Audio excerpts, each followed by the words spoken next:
ఆంధ్రప్రదేశ్ అసెంబ్లీలో చంద్రబాబు నాయుడు మాట్లాడుతున్నారు. లైవ్ లో చూద్దాం. కోర్టులో కూడా అత్యంతలు, కోర్టులో కూడా కంటెంప్ట్ కోర్టులు వేసి జైలు పంపించే పరిస్థితికి వచ్చారంటే దీనికి సమాధానం చెప్పాలనా లేదని అడుగుతున్నా. ఈరోజు ఒక విషయం చెప్పాలా దిశ కొండవాడు కూడా, ఇది నేను చేసిన అభూత కల్పన. ఇది ఎవరు చెప్పారు ఈ మాట? మద్యపాన నిషేధం అని చెప్పారా లేదా? మీరు చెప్పి ఏం చేశారు? 2 స్ట్రీములు పెడతారా మీరు? ఏఆర్ఈటీ, అడిషనల్ రీటైల్ ఎక్సైజ్ రెవెన్యూ 14,275 కోట్లు ఇప్పటికా ఆ స్ట్రీమ్లో వెళ్ళాయి. ఇంకో పక్కన వ్యాట్ డైవర్ట్ చేశారు. స్పెషల్ మార్జిన్ 20,673 కోట్లు పంపించారు. 10 సంవత్సరాలు తాకట్టు పెట్టారు. దీనికి ఆన్సర్ చెప్పాల్సిన బాధ్యత లేదా మీకు? పారిపోతే తప్పించుకుంటారా మీరు? మీరు చెప్పింది ఏంటి, చేసింది ఏంటి అడుగుతున్నా. నేను అడుగుతున్నా, విశాఖపట్నం రాజధాని ఏంటి? రాజధాని ఆస్తుల్ని తాకట్టు పెట్టడం రాజధాని? అందుకే నా దిశ వీళ్ళకు ఒక అలవాటు అయిపోయింది. అబద్ధాలు చెప్పి చెప్పి చెప్పి చెప్పి అబద్ధాన్ని నిజమని నమ్మించే పరిస్థితికి వచ్చారు. ఓసారి అబద్ధం చాలా ఫాస్ట్గా వెళ్తుంది, నిజం కొంచెం స్లోగా ఉంటుంది. కానీ అంతిమంగా నిజము నిప్పు లాంటిది, నిజమే గెలుస్తుంది, సత్యమే గెలుస్తుంది, దాంట్లో అనుమానం లేదని చెప్పి మరొకసారి ప్రజలు నిరూపించారు. మొన్న అదే జరిగింది. ఎప్పుడూ జరగనటువంటి విజయాన్ని ఇచ్చారంటే వీళ్ళు చెప్పిన అబద్ధాలని మళ్ళా ఇలాంటి వాళ్ళు వస్తే ఏమవుతుందో భయపడే ఓట్లు వేశారు.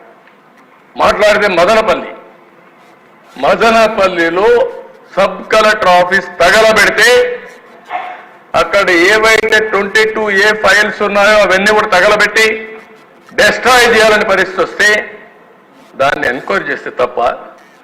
అంటే మీరు తగలబెడితే నేను కూడా మీరు చెప్పింది మీ బాబాయిని చంపి ఆత్మహత్య అంటే నేను నమ్మాలి. ఇప్పుడు మళ్ళా మేము మనమే చంపేశామంటే అవునని మేము ఒప్పుకోవాలి. మా ఆదినారాయణ రెడ్డి ఇక్కడే ఉన్నాడు, ఆదినారాయణ రెడ్డి చంపేశాడు అంటే మనం నమ్మాలి. ఇప్పుడు అవన్నీ చేసిన తర్వాత ఇప్పుడేమంటారు? అక్కడ ఆఫీసు మళ్ళా ఏదో అగ్ని ప్రమాదం అంట. చాలా స్పష్టంగా దొంగలు చేసే పనులు ఇవే చేస్తారు. అధ్యక్ష, కరుడు కట్టిన నేరస్తులు చేసే పనులు ఇవే. నిందితుల్ని నేరస్తులుగా పెడతారు. వాళ్ళు చేసిన తప్పులు తప్పించుకోవడానికి అడ్డదుడ్డంగా దాడి చేసే పరిస్థితి వస్తుంది. ఇంకో పక్క మాట్లాడుతూ ముచ్చుమర్రి ఒక బాలిక రేప్ చేసి చంపేశారు. వదిలిపెట్టలేదేమేము, అరెస్ట్ చేశాం. అరెస్ట్ చేయడం కాదు, పోలీస్ స్టేషన్లో పెడితే ఒక అతను చచ్చిపోయినా పర్వాలేదు, తప్పు చేసిన వాడిని వదిలిపెట్టకూడదని శిక్షించే ప్రభుత్వం ఎన్డీఏ ప్రభుత్వం. అక్కడ ఏం యాక్షన్ తీసుకోలేదంట. పోయి చూడు ఏం చేశాము, డెమాన్స్ట్రేటివ్గా యాక్ట్ చేశాం.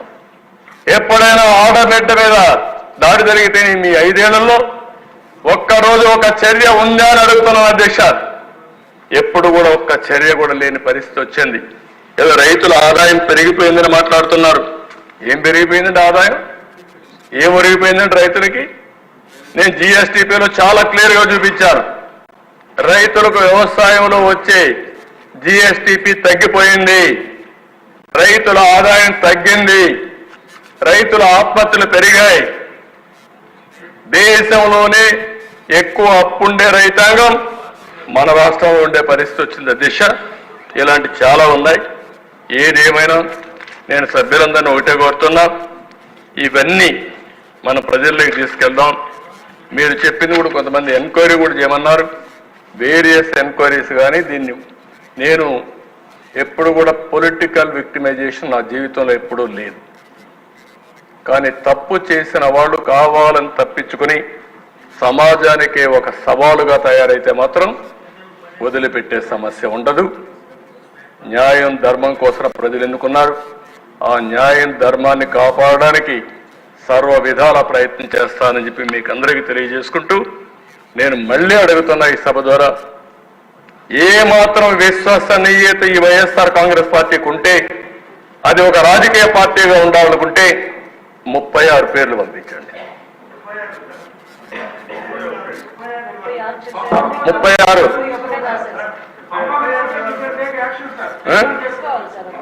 హౌసే పెడదాం.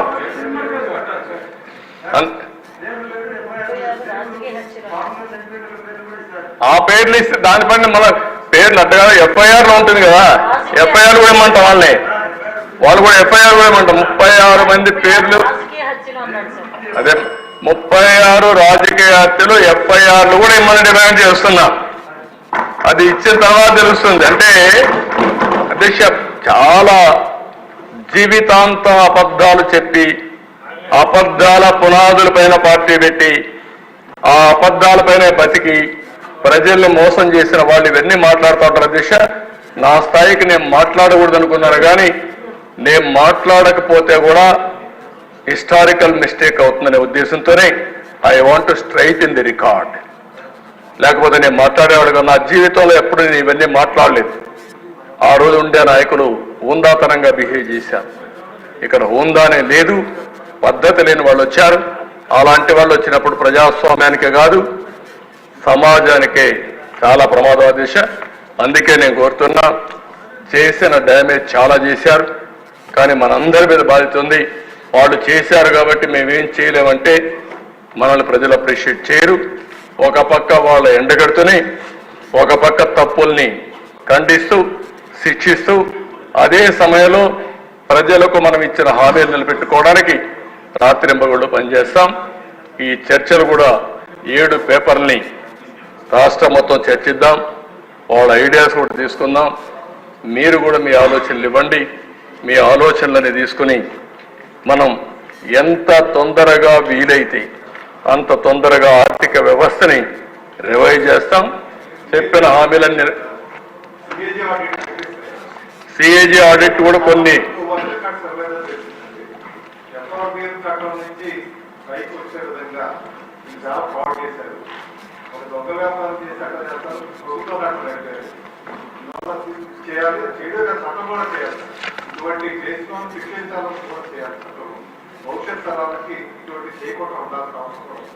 Thank you. రామకృష్ణ గారు చెప్పినట్టు సార్ అధ్యక్ష, సిఏజీ కూడా రికార్డ్స్ ఇవ్వకుండా సిఏజీ ఆడిట్ కూడా జరగకుండా అడ్డుపడిన సందర్భాలు ఉన్నాయి. అవి నా నోటీస్ కూడా వచ్చాయి, అవి కూడా చేద్దాం. పగడ్బందీగా మళ్ళా ఇలాంటి దుర్మార్గులు ఇలాంటి తప్పులు చేయకుండా ఎలాంటి పనిష్మెంట్ ఇవ్వాలని అవి కూడా ఇచ్చి ఆ చట్టాలను కూడా అమలు చేద్దాం. అవసరమైతే మార్పులు చేర్పులు కూడా తీసుకొద్దాం. తీసుకురావాలని మనం అసెంబ్లీ తీర్మానం కూడా పెట్టి చేస్తాం తప్పకుండా. సార్ ఇన్కమ్ ట్యాక్స్ బ్యూరో వాళ్ళు రిపోర్ట్ ఇచ్చారు, మనకు 62,000 మంది 5 ఏళ్లలో 10 లక్షల పైన ఆదాయం ఉన్నటువంటి వాళ్ళు తగ్గిపోయారు. అది రికార్డు.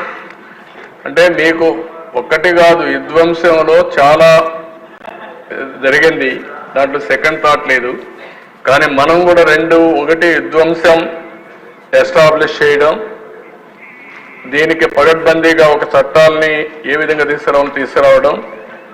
రెండోది రీబిల్డ్ చేయడానికి మళ్ళా మనందరం ఏం చెప్పాం, ప్రజలు గెలవాలి, ప్రజలు గెలవాలంటే ఎన్డీఏ గెలిపించండి. మీరు గెలవాలన్నప్పుడు గెలిపించారు, వాళ్ళు గెలిచారు, మనకు ఓట్లు వేశారు. రెండోది మనం ఏం చెప్పాం, మేము రీబిల్డ్ చేస్తాం, రాష్ట్రాన్ని రీకన్స్ట్రక్ట్ చేస్తామని చెప్పాం.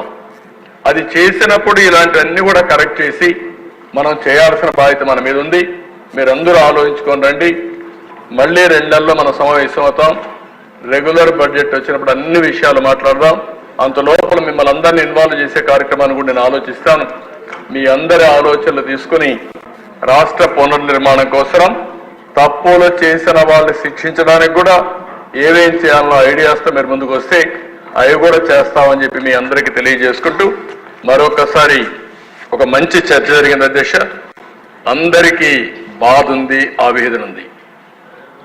ఎవరో తప్పులు చేసి వెళ్ళిపోతే ఈరోజు ఇక్కడుండే ఎమ్మెల్యేలందరూ కనీసం ఒక రోడ్డు వేసుకోవాలంటే మీరు వచ్చి అడిగితే నేను ఇవ్వలేని పరిస్థితి. అది చూసినప్పుడు నాకు కూడా బాధ వేస్తుంది. ఎప్పుడు లేదు, మరి 3 సార్లు నేను ముఖ్యమంత్రిగా ఉన్నా, ఇది 4వ సారి నాకు ఎప్పుడూ లేదు. ఫస్ట్ టైం ఒకప్పుడు ఎవరు వచ్చినా కాదనకుండా సంతకాలు పెట్టే పరిస్థితి నుంచి ఇప్పుడు సంతకం పెడితే అది జరగదేమో అని ఆలోచించి సంతకం పెట్టడానికి కూడా ఆలోచించే పరిస్థితికి వచ్చాను. ఇది చాలా బాధేస్తుంది. ఏదేమైనా ఒక డిటర్మినేషన్ ఉంది, ఒక సంకల్పం ఉంది.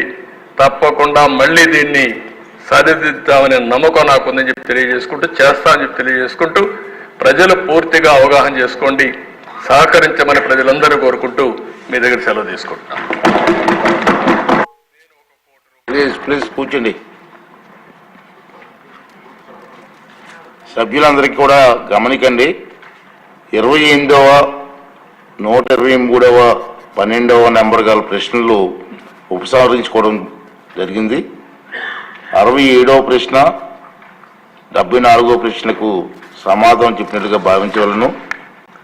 అదేవిధంగా కార్యక్రమం పట్టికలో క్రమ సంఖ్య 2లో పేర్కొన్న నివేదిక సభా సమక్షం ఇచ్చినట్టుగా భావించవలను. మరి ఈరోజు సభ్యులందరూ కూడా వర్కింగ్ లంచ్ ఏర్పాటు చేసాం. ఇంత ఎక్కువగా బిజినెస్ ఉంది కాబట్టి అందరూ ఒకేసారి వెళ్ళిపోకుండా